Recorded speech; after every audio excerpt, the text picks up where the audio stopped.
Borno indigents taking refuge in other countries to soon return as calm is restored and maintained in the troubled spots across the state. Some political parties review INEC's innovation to aid the electoral process, give inputs and projections. Political parties continue internal reorganization to woo new friends as some key off-cycle elections draw ever closer. Also on political update today, the true concept of representation amidst competing demands on the nation's scarce resources, the conversations and the controversies. I am Fisayo Ogunfuyi. Welcome.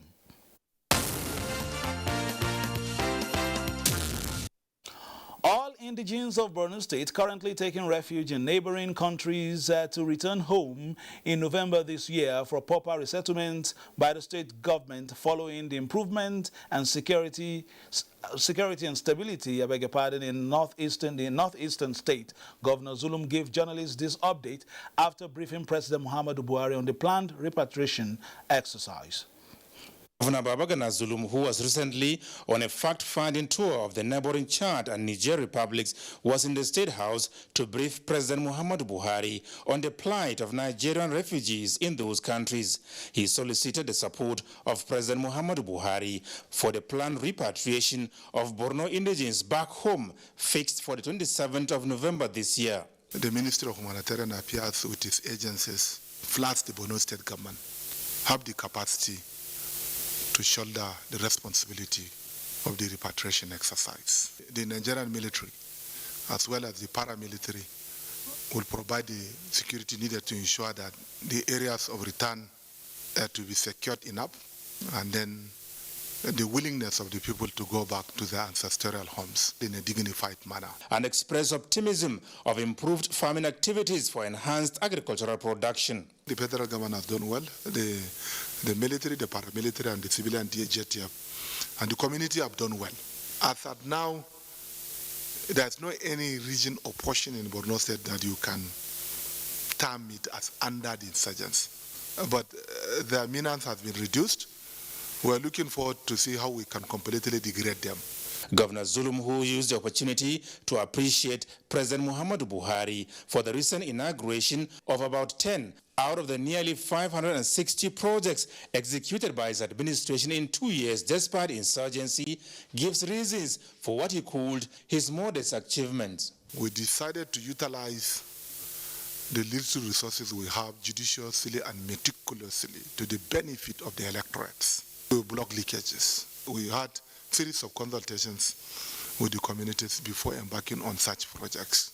The political buy-in Governor Zulum emphasized is critical towards meeting genuine public aspirations in governance. Meanwhile, President Muhammadu Buhari has formally received Governor Bello Muhammad of Zamfara State and his Cross River State counterpart, Ben Ayade, who recently defected from the PDP to the governing APC. The governors were accompanied to the State House by the Chairman APC Caretaker and Extraordinary Convention Planning Committee of the party, Governor Mai Malabuni of Yobe State. A symbolic presentation of APC flags to Governor Bello Muhammad Matawali of Zamfara State and Cross Rivers Ben Ayade by President Muhammadu Buhari. This is to formally welcome the governors into the governing party. President Buhari said for them to leave their constituencies speaks a lot, and for him, as well as other APC family members, this is one of the happiest times. You are coming at this time is very important to us. I welcome you. I assure you that your people will respect you more for having the courage to come to the party at your own time.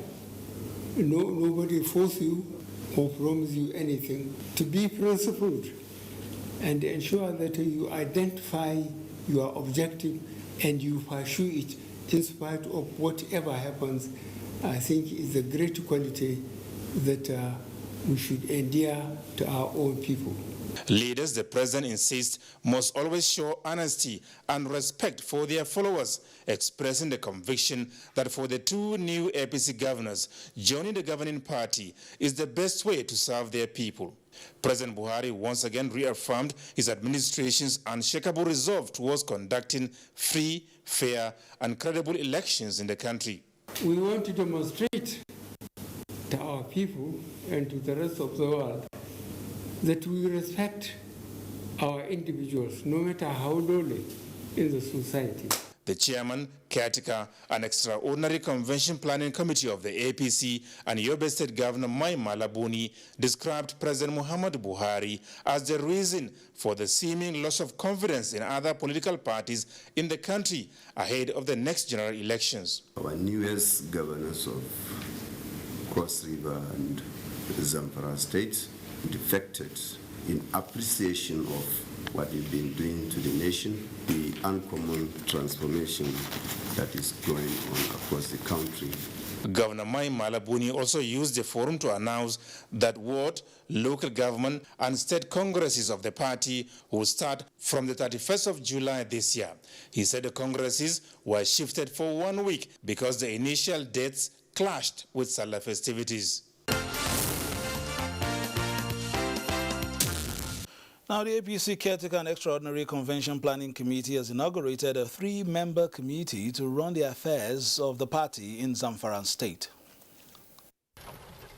John James Akpa-Odoedehe, National Secretary, APC Caretaker Committee, inaugurated the committee on behalf of Governor Mai Malabuni, said ongoing defections into the APC shows that it is the party of choice for Nigerians, particularly those with progressive tendencies.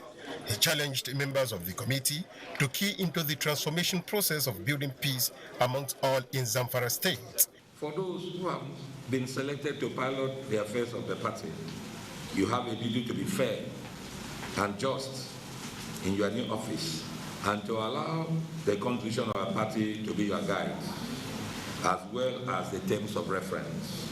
We are going to kick off from today, and we are going to go door to door to ensure that everybody is being taken along.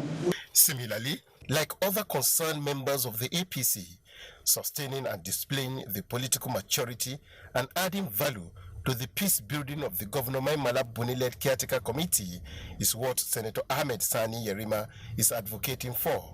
The constitution of APC is very clear. President is the leader of APC in Nigeria, and every governor is leader of APC in his state. Now Matawale is there. He's the leader of the party as per APC's constitution. And this crisis that happened, the crisis that happened in 2019 election will not happen again. Once you are just and fair to all, you make sure that you allow free and fair election, there will be no problem. He denied crisis in the state chapter of the APC over Governor Bello Matawale's defection to the party and urged members to make the party's constitution supreme in managing the affairs of the APC.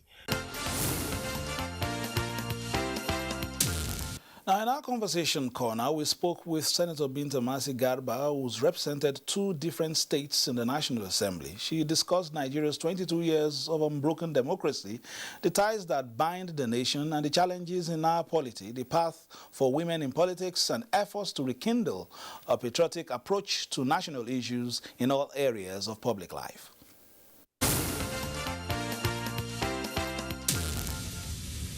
Well, I want to appreciate you once again for having me here on the update. First and foremost, 22 years, even when you have a child, at this point in time, he or she might be leaving the university, trying to get himself or herself, looking on the sunny side of life of what he or she wants to achieve. So 22 years as democracy in Nigeria. I think we'll say we've done well, but not to the expectation of what other people are expecting us to do better. So there are a lot of, it's a progression. Today you see a different landscape politically, and you want to see how you can project a better proposition. So if you looked at from 1999, yes, you have an amendment to the Constitution. In 4 years later, another amendment.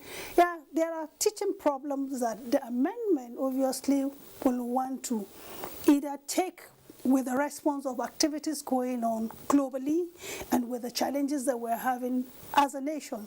Definitely, you have to trigger with the amendment in the Constitution. And when other people are saying that that 1999 amendment, 1999 Constitution is not the people's Constitution. But yeah, after every assembly, there are some certain amendments that ought to be either to be improved upon or even to be expunged. So I think I would say to a large extent that we've done well. Oh, okay, let's look at it from your constituency. You look like one of the Lone Rangers, shooting into the dark or entering into the tunnel, trying to beat the way for other women, a clear path to relevance. I think when you have a political will, then definitely you will create a lot of the abnormal standard in the political game. It's not been easy, and I want to still stand that some of us that have to kind of get ourselves involved, it hasn't been easy. You have to fight your way through meetings here and there. Sometimes they will ask you, why do you ought to be at this late hour? You're supposed to be with the family and all this. And the question I ask is, don't you even have a family? So if we were looking at given a kind of a clear course of the game, we are partners in progress. We need to be part of the process so that we'll bring about just a leverage, if I can say that.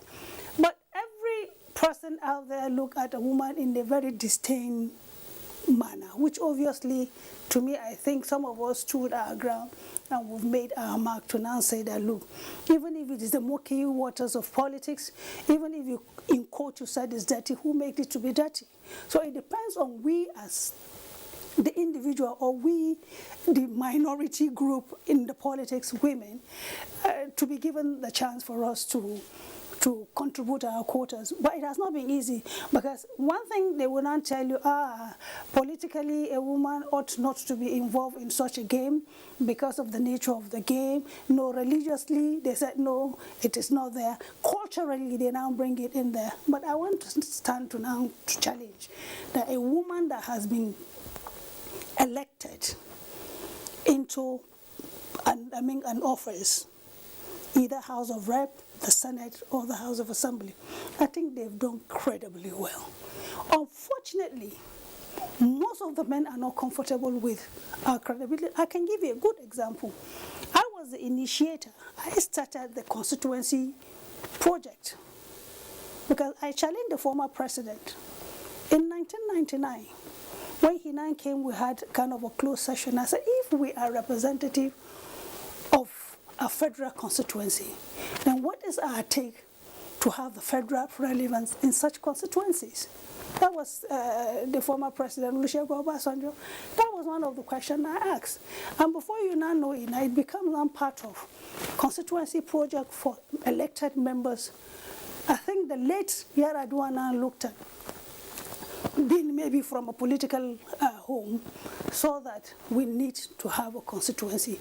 And that was when a certain amount of money were earmarked per geopolitical zone, irrespective, were earmarked, and such distributions were done in the National Assembly with the, based on the constituency project. If you are talking about education and your constituency project has to do with education, now it has to go to the Ministry of Education, which of the agencies you want to. If you are not talking about health, it has to go through the Ministry of Health. Constituency project or outreach is not, you only identify a particular project and you now include it in your budgetary allocations and what have you. And the women did incredibly well. I remember now even the present governor of Katsina State, when I now started doing the empowerment program, I was the one that initiated the empowerment program. How do I now appreciate my people? Then I was representing Kaduna South. And one of the things is that the women here are opening IC centers, they are doing, but you, the men, are always asking me to go and open a new house or to get married. I mean, you are getting married or whatever. So we were the one that pioneered most of all these things. But how many of us are back to the Senate or back to the House? It doesn't matter, but a lot of us, like I said, you can never be there forever. But once if you stay now, the next thing you have to now look at, how do you now encourage other women? One of the person that I was so touched, so we met the mother, met me when we were just coming out of the aircraft in Heathrow. And she said, "Are you Binta?" I said, "Yes." And she said, "My daughter looked onto you and she wants to come to the House of Representatives." And I said, "Oh, that's very good." And I said, "Who is that?" And she said, "Khadijat Abba." I think that's the same lady that has been there. This is the 4th time. Khadijat was the former First Lady of Yobe State, member of House of Representatives, former Minister of Foreign Affairs, State, and now back to the House. To me, it was something of joy that at least someone out there is looking onto you and wants to be like you. And today she has done well, at least being in the House for the 4th time, and not in the midst of being elected member, she was even taken out to serve her motherland as a minister, and now back. To me, I think it's one thing that I appreciated my creator, and sometimes we are just a mirror. The reflection of us are being seen outside. So it depends on how someone looks at you. And a lot of women are trying to come in, but like I told some, I had some issue even in before the last election when we were having the meeting. And now they were saying, "No, women must give 50% of to buy forms and what have you." And I said, "Look, enough of giving us free forms or giving us 50%. I was challenging the governors. I said it would have been in order if a woman now buys her form and you, the governors of those states, takes over the political. How do I put it? Campaign, the political campaign. Now, it will not give the women the leverage. It's not the form that matters, but the enormous funding of the expenses incurred in the campaign matters a lot. And that's why a lot of people are shying away. You can give me a free ticket, but now where do I have the financial muscles to go for my campaign? So if we want to look at what is happening in America, where you have multinationals, like I challenge some of our women that the Lord has blessed enormously, to look for one woman within her state or within her constituency and say, "No, I want to sponsor this person." All right, our full package from Binta Mazigaba talking about women in politics and also the challenges and a clear path to getting women from the zones to the podium. Now, the chairman of the e-registration committee of the People's Democratic Party and governor of Edo State, Godwin Obaseki, has urged party members and supporters to turn out en masse and register with the party during its nationwide online electronic registration of members, which will commence soon. This is the first meeting of the e-registration committee of the People's Democratic Party since its inauguration a few weeks ago. Chairman of the committee and governor of Edo State, Mr. Godwin Obaseki, discloses that pilot scheme of the exercise will begin in Edo and Anambra states. You cannot live or operate in the universe today, particularly post-COVID, without digital access. Governor Obaseki dispels what he describes as the rumor making the rounds that he intends to defect from the PDP to another political party. He says he remains committed to serving the people under what he again describes as the people-oriented and democratic structure of the PDP, stressing that his chairmanship of the PDP e-registration exercise underscores his unwavering commitment and belief in the PDP. The National Executive Committee of the Action Alliance has ended in Abuja with a 9-point resolution. Action Alliance believes that the Independent National Electoral Commission remains a critical institution in the nation's democratic setup. It says the Commission's e-nomination regime has removed every form of conflict and contestation regarding submission of candidates by political parties. We want to salute INEC, its chairman, Professor Mahmoud Yakubu, for their diligence and outstanding capacity. NEC also deliberates on the nation's state of security, economy, conduct of election at the third tier of government and infrastructure, urging government to rise up and address areas of challenges. The meeting further discloses that the party remains one united family. Action Alliance has no faction. Meanwhile, the Electoral Institute, the research and training arm of INEC, says the conduct of elections can only continue to get better. Given the challenges, the security challenges we have, obviously something that is worrisome. We have what we domiciled as what we call EVMAT, Election Violence Mitigation and Advocacy Tool. The tool has the power to really predict where there will be likely chances of violence. And in fact, the most important thing is not the predictability of the tool, but also its ability to really propound workable solutions. While INEC remains committed to its unbiased disposition, the stakeholders enjoined political players to keep playing according to the rules. All right, that's a package today on Political Update, so don't forget that we'll be back on Friday. Of course, we also have our eye on Anambra 2021. We're looking at the different parties, their level of preparedness, their interface with the people, as well as the candidates. And if there are also contending issues, we'll be also bringing that to you. So thank you for watching Political Update today, courtesy of Africa's finest and largest, where we give you the very best of news, reviews, previews, and interviews. My name is Fisai Ogunfi, urging you to enjoy the rest of your week and play your politics for the greater good. Bye-bye now.